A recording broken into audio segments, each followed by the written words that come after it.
Baik, Assalamualaikum warahmatullahi wabarakatuh. Alhamdulillahirrahmanirrahim. Wassalatu wassalamu ala asrafil anbiya'i wal mursalin wa ala alihi wa ashabihi rasulillahi ajma'in.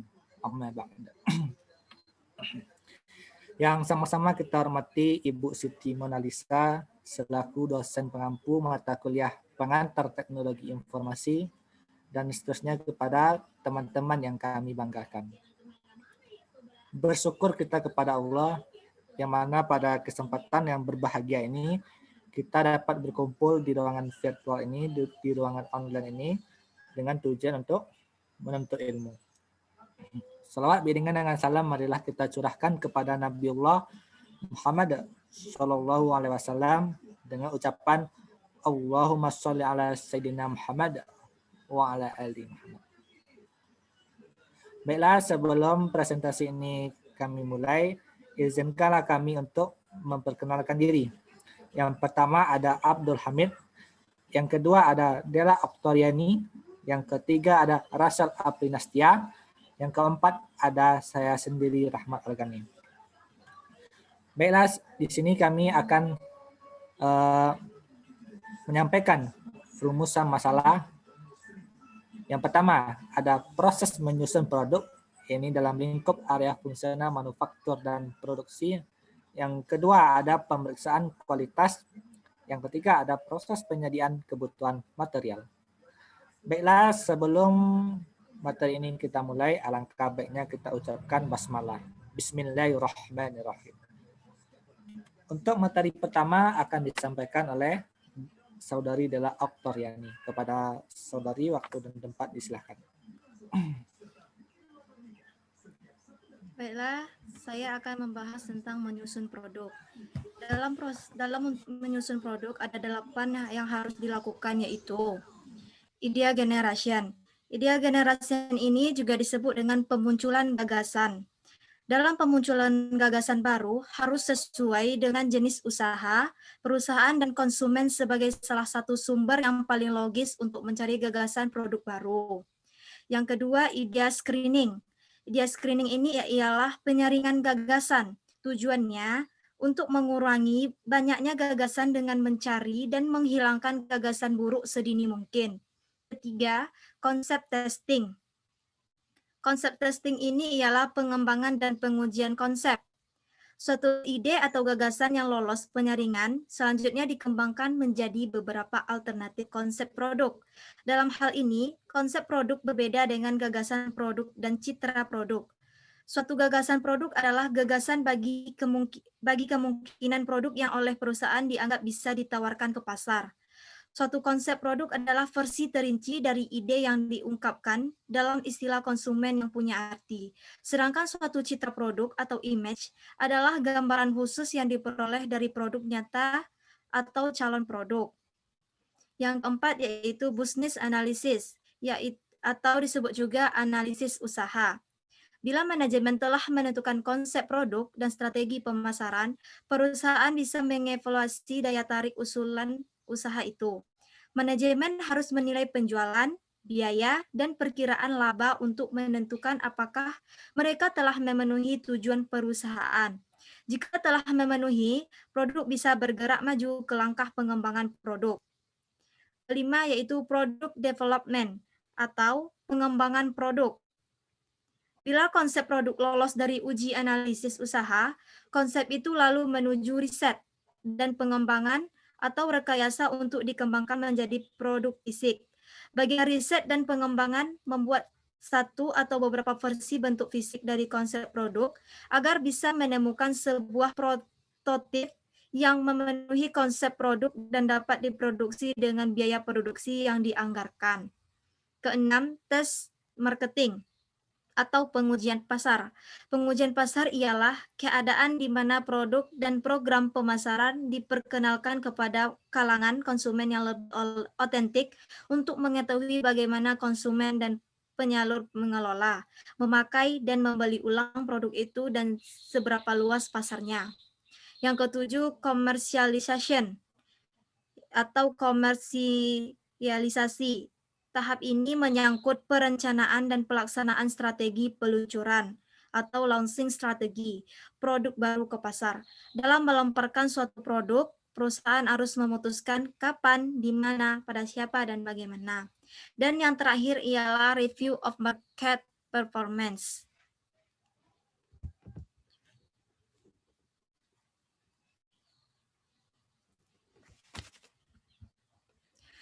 Dalam proses menyusun produk, diperlukan kegiatan intelijen produk yang meliputi 1. Pengumpulan data dari lingkungan atau pendokumentasian. 2. Pengujian data. 3. Pemeliharaan data untuk menjamin akurasi dan kemutakhiran data. Keempat, keamanan data untuk menghindari kerusakan serta penyalahgunaan data. Kelima, pengambilan data dalam bentuk laporan untuk memudahkan pengolahan data yang lain.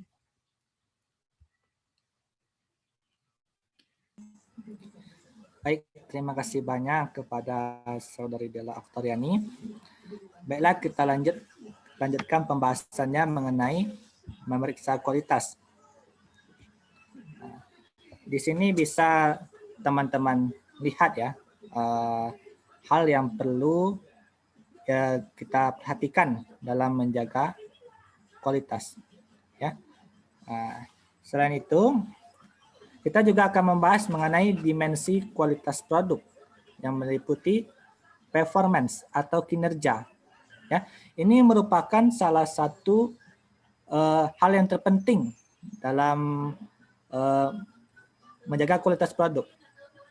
Ya, misalnya kecepatannya, kemudahan, kenyamanan dalam penggunaan.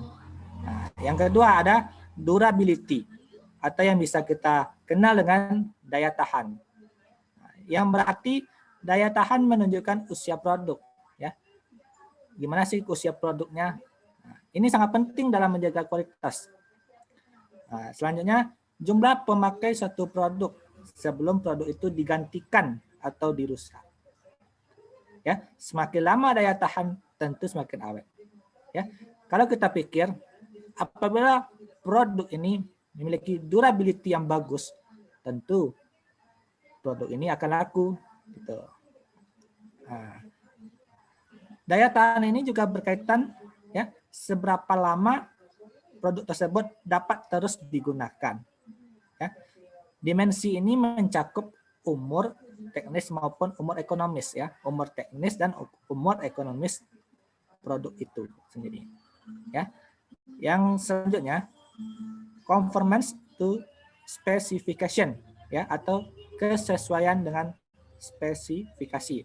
Nah, yaitu kesesuaian sejauh mana karakteristik desain dan operasi memenuhi standar yang telah ditetapkan sebelumnya. Misalnya pengawasan kualitas dan desain, standar karakteristik operasional ya.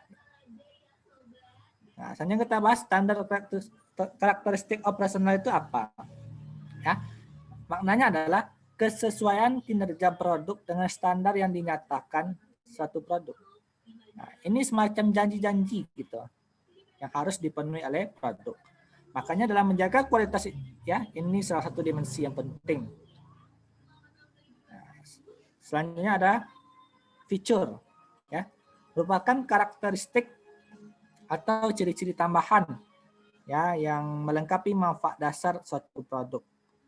Fitur biasanya ya ini sangat dicari-cari oleh konsumen. Gitu. Atau fitur ini bisa kita katakan sebagai karakteristik sekunder. Meskipun sekunder, namun fitur ini sangat penting dan harus dijaga kualitasnya. Gitu. Yang selanjutnya reliability, ya, atau reliabilitas keadaan, yaitu kemungkinan kecil ya, atau ya kemungkinan kecil akan mengalami kerusakan atau gagal. Misalnya pengawasan kualitas atau desain, standar operasional dan kesesuaian dengan spesifikasinya. Yang kesannya estetika ya, estetik atau estetika ya, ini daya tarik produk itu. Nah, jadi dalam menjaga kualitas, nah, faktor ini juga penting ya, gitu. Yang selanjutnya adalah kesan kualitas. Kesan kualitas, yakni persepsi konsumen terhadap keseluruhan kualitas atau unggulan suatu produk.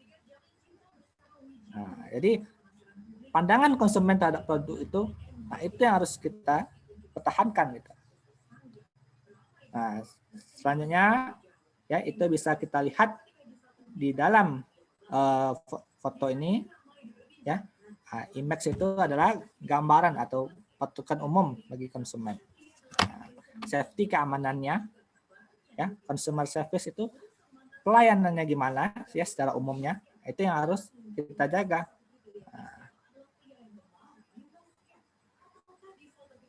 Ya, nah artinya ada appearance atau rupa atau penampilan fisik tersebut gimana. Nah, tentunya ini melalui proses ya controlling atau kita menjaga sebuah kualitas gitu. Nah, ya, jadi itulah mungkin hal yang perlu kita perhatikan dalam menjaga kualitas. Nah, selanjutnya kita bahas ya. Di sini kita membahas sebuah subsistem ya, yang kita kenal dengan subsistem kualitas. Apa sih subsistem kualitas itu? Nah, yakni semua hal yang berhubungan dengan kualitas itu sendiri, baik waktu, biaya, performa kerjanya, maupun pemilihan supplier.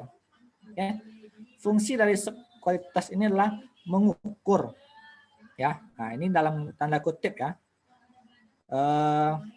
mengukur kualitas material saat material tersebut diproses atau proses kontrol, perawatan atau maintenance, spesifikasi, baik itu produk jadi maupun produk ya yang akan jadi gitu, produk dalam bentuk material.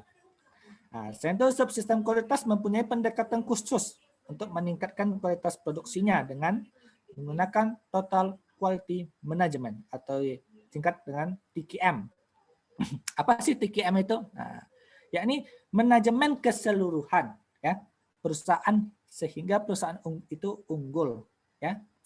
Jadi kata kuncinya adalah manajemen keseluruhan perusahaan sehingga perusahaan itu unggul dalam semua dimensi produk dan jasa yang penting bagi semua pelanggan. Ini akan saya sampaikan juga ya. Nah, keyakinan dasar yang melandasi TQM ya atau Total Quality Management. Nah, yang pertama ada kualitas ditentukan oleh pelanggan dan manajemen yang digunakan. Yang kedua, kualitas dicapai oleh manajemen. Yang ketiga, kualitas adalah seluruh tanggung jawab ya penghuni perusahaan. Nah, ini adalah keyakinan-keyakinan dasar yang mendasari sebuah TQM. Nah, ya, mungkin itu yang dapat saya sampaikan. Untuk materi selanjutnya akan dilanjutkan oleh Saudara Abdul Hamid. Kepada Saudara, disilahkan. Baiklah, saya akan menjelaskan tentang menyediakan kebutuhan material. Dalam menyediakan kebutuhan material, terutama dan utama sekali diperlukan adanya daftar material, jadwal induk produksi, dan data persediaan. Selanjutnya dibentuk perencanaan kebutuhan material dan dilanjutkan dengan rencana pembelian dan rencana produksi jangka pendek.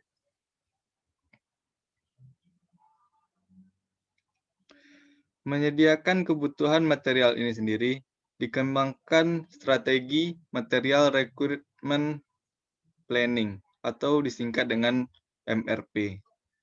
Strategi ini awal mulanya dikembangkan pada tahun 1960-an oleh Joseph Orlicki dari GI Case Company. Strategi MRP ini adalah suatu strategi material proaktif, yaitu mengidentifikasi material, jumlah, dan tanggal yang dibutuhkan. Tujuan dari strategi MRP ini adalah yang pertama, memperbaiki layanan kepada pelanggan. Yang kedua, meminimalisasi investasi pada inventory. Dan yang ketiga yaitu memaksimalisasi efisiensi operasi.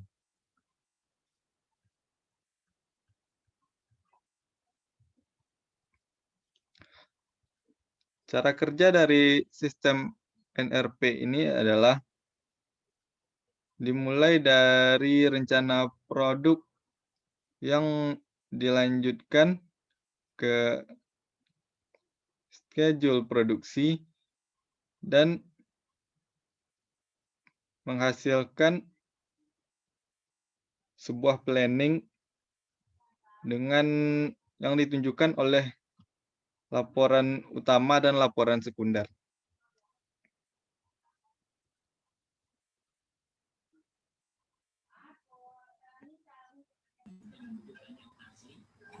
Baik, terima kasih banyak kita ucapkan kepada Saudara Abdul Hamid. Ya, di sini kita mengambil kesimpulan ya, atau beberapa catatan yang penting bagi kita. Ya, yang pertama, seluruh proses ya, proses baik itu menyusun produk, menjaga kualitas atau menyediakan kebutuhan material ya, itu sangat penting menganalisanya terlebih dahulu. Manajemennya gimana gitu. Sehingga yang kita harapkan ya, produk atau apapun yang kita lakukan ya atau kita jual ya, bernilai tinggi, mendapatkan kepercayaan ya, dan tepat sasaran gitu. Jadi sehingga bisa mengembangkan satu bisnis. Apalagi di era sekarang sudah ada yang namanya teknologi IT. Nah, jadi kita bisa nanti berkarya mengembangkan sesuatu ya, apalagi mengembangkan sesuatu untuk kemajuan bisnis kita gitu. Apalagi yang faktor yang paling penting adalah dalam menyusun produk. Apabila sebuah manajemen ini bisa ya atau mahir, itu dibantu dengan IT ya, dan terutama tadi dibahas oleh Saudara Bella adalah masalah intelijen informasi.